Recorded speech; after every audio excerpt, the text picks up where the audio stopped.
पर तू रख विश्वास, प्रभु पर तू रख विश्वास, कदी ना करसे निराश।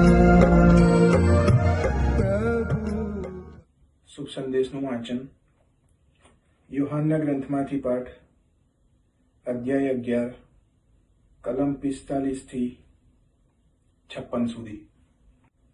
આગેવાનોનું કાવતરું। ઈસુએ જે કર્યું હતું તે જોઈને મરિયમને મળવા આવેલા યહૂદીઓમાંના ઘણાની તેમની ઉપર શ્રદ્ધા બેઠી, પણ તેઓમાંના કેટલાકોએ ફરોશીઓ પાસે જઈને ઈસુએ જે કર્યું હતું તેની તેમને જાણ કરી। આ ઉપરથી મુખ્ય પુરોહિતોએ અને ફરોશીઓએ વરિષ્ઠ સભા બોલાવી અને કહ્યું, આપણે કરીએ છીએ શું? કારણ આ માણસ તો પુષ્કળ ચમત્કારો કરે છે।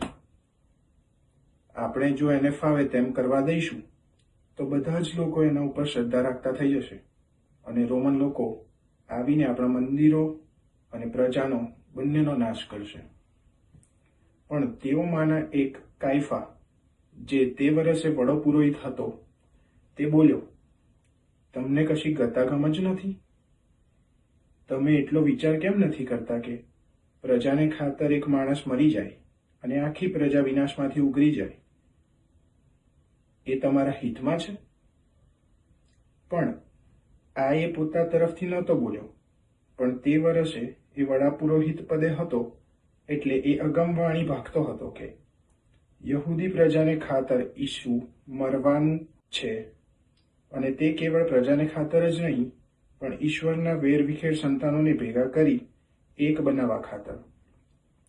એટલે તે દિવસથી એ લોકોએ ઈસુને મારી નાખવાનો નિર્ણય કર્યો।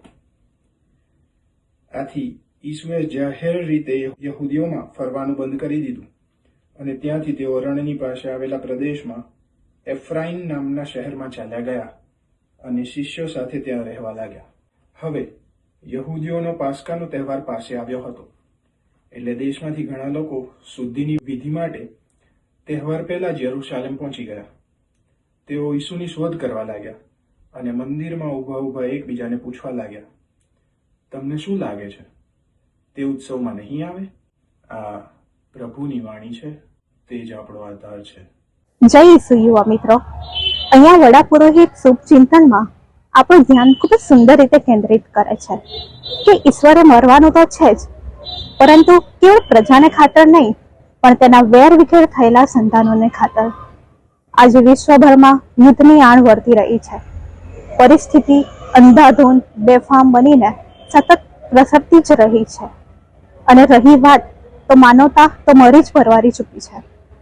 ત્યારે જ્યારે આપણે સૌ આ મહાસપ્તાહમાં પ્રવેશી રહ્યા છીએ, ત્યારે ફરી એકવાર એકતાને પ્રાધાન્ય આપવું ખૂબ જ અગત્યનું પરિબળ બની ચૂક્યું છે।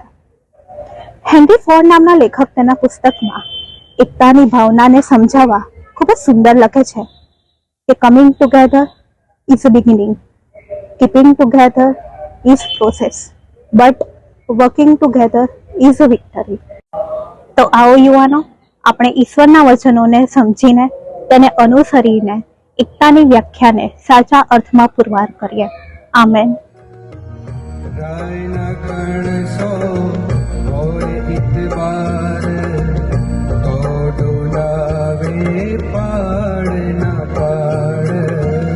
રાયના કણ સો હોય ઇતબાર, તો ડોલાવે પાડ ના પાડ। જે ચાહે તે તું તો માંગ, જે ચાહે તે તું તો માંગ, પામીશ તું એ પ્રભુને હાથ મનમાં ન લાવીશ।